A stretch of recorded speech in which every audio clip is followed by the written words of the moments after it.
नमस्कार, स्वागत है आपका सादा न्यूज में। मैं हूं नवीन कुमार। जमीन के सौदागरों की हर साजिश का पर्दाफाश करने के लिए हम हमेशा तैयार हैं। आज हम आपको रूबरू कराएंगे एक ऐसे धोखेबाज से जिसने ना सिर्फ किसानों को ठगा बल्कि सरकार को भी झूठे सपने दिखाकर हड़प ली करोड़ों की जमीन।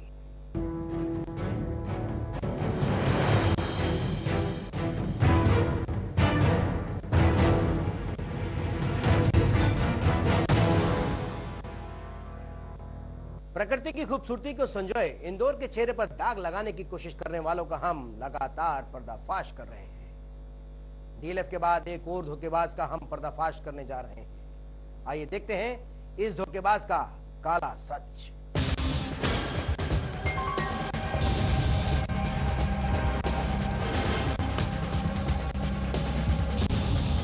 इंदौर का कुमेड़ी गांव, 63 एकड़ जमीन का घोटाला, सरकार से किया धोखा, एफडीआई का वादा करके खरीद ली करोड़ों की बेशकीमती जमीन। जर, जमीन और जायदाद, तीनों चीजें पाने के लिए इंसान खुद को कितना भी गिरा सकता है। कुछ लोग इन तीनों चीजों को पाने के लिए इस कदर गिर जाते हैं कि उनके लिए बाकी चीजें कोई मायने नहीं रखती, फिर वो चाहे उनका अपना देश या प्रदेश ही क्यों ना हो। बाप बड़ा ना भैया, सबसे बड़ा रुपया की कहावत जेकेएम इन्वेस्टमेंट पर बिल्कुल सही बैठती है।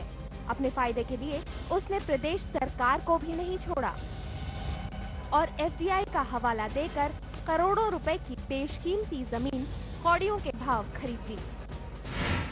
आज तक न तो एफडीआई का निवेश नजर आया और न ही विकास की कोई किरण दूर दूर तक नजर आती है।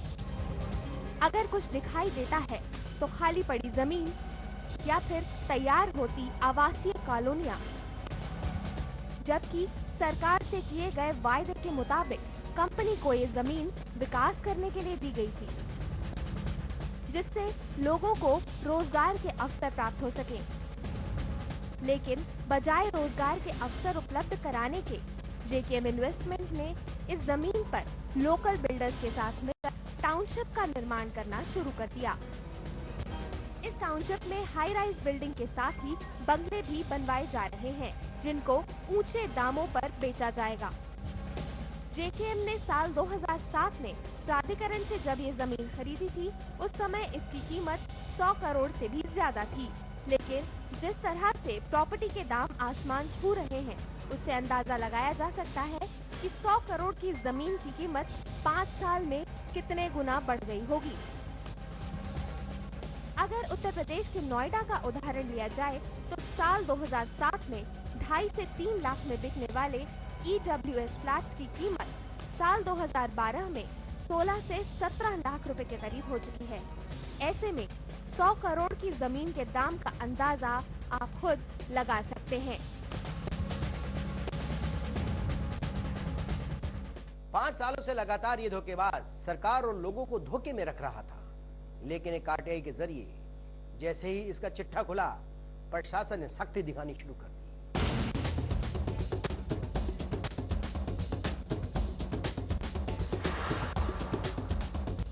फरेब के जाल में फंसी सरकार, सौंप दी जमीन सौदागरों के हाथ।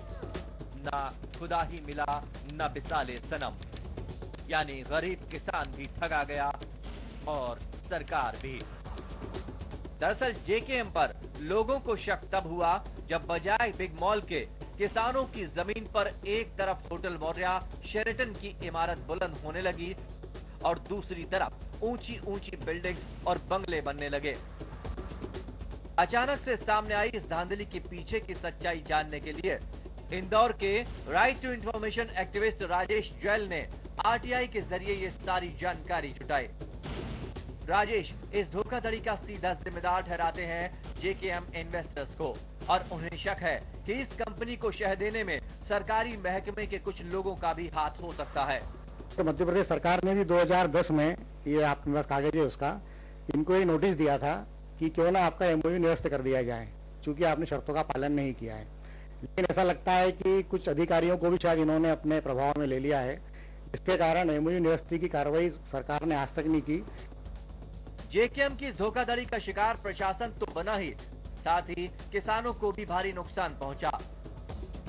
सालों पहले जो जमीन किसानों से कौड़ियों के भाव खरीदी गई थी, उसकी कीमत आज आसमान छू रही है और इस जमीन का गलत हाथों में जाना किसानों को भी प्रशासन के बराबर ही दुख पहुंचाएगा।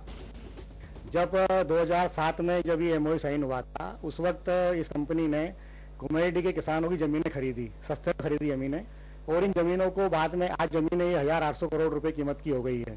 तो किसानों को तो औने पौने दाम की जमीन खरीदी और मध्य प्रदेश सरकार के साथ में एमओयू साइन करा और उसके आधार पर 63 एकड़ जमीन छुड़वा ली। एमओयू में न सिर्फ जमीन पर एक शानदार कमर्शियल बिल्डिंग यानी बिग मॉल बनाने का वादा किया गया था, वहीं इलाके के 4000 लोगों को रोजगार देने का हसीन ख्वाब भी। इस तरह से इस प्रोजेक्ट को ऐसा रूप दिया गया जिससे ये लगे कि इसे तो सोचा ही सिर्फ जनहित के लिए गया था। इसके साथ ही प्रशासन को भी अमेरिका की लेमन कंपनी की तरफ से 280 करोड़ रुपए के निवेश के सब्ज़बाग दिखाए गए। अभी जो मामला सामने आया है जेकेएम इन्वेस्टमेंट गुड़गांव का, इसने मध्य प्रदेश सरकार के साथ में पिछली इन्वेस्टर मीट में एक एमओयू साइन करा था, जिसमें इन्होंने दावा किया था कि हम 490 करोड़ रुपए का इन्वेस्टमेंट इंदौर में करेंगे। उसमें इन्होंने लिखा है कि इसमें से फॉरेन इन्वेस्टमेंट के जरिए 280 करोड़ रुपए हमको लेहमैन कंपनी है अमेरिका की, उससे इनको प्राप्त होंगे। मुझे ऐसा पता चला है कि बाद में इन्होंने लेहमैन कंपनी से भी जो अनुबंध किया था वो निरस्त कर दिया। राजेश इस मामले को लेकर जिले के कलेक्टर आकाश त्रिपाठी के पास पहुंचे और सारा हाल आकाश से कह सुनाया, जिसके बाद आकाश ने त्वरित कार्रवाई करते हुए जेकेएम इन्वेस्टर्स और जिन्हें उसने जमीन बेची थी उन सभी के खिलाफ सख्त कदम उठाए। कम से कम इस तरह के फर्जी एमओयू सरकार साइन न करे, इसलिए मैंने ये मामला उठाया है, जिस पर कल कलेक्टर आकाश त्रिपाठी ने तुरंत संज्ञान में लिया इस मामले को और उन्होंने नक्शा निरस्त करने के अलावा सांवेर एसडीओ को बोला है कि वो इसका डायवर्शन भी निरस्त करें। इस मामले के प्रकाश में आने का ही असर है कि सरकार 2007 में हुई इन्वेस्टर्स मीट में किए गए 111 एमओयू अब तक रद्द कर चुकी है और इस साल अक्टूबर में होने वाली इन्वेस्टर्स मीट में भी रियल एस्टेट में कोई भी एमओयू न करने का फैसला किया गया है।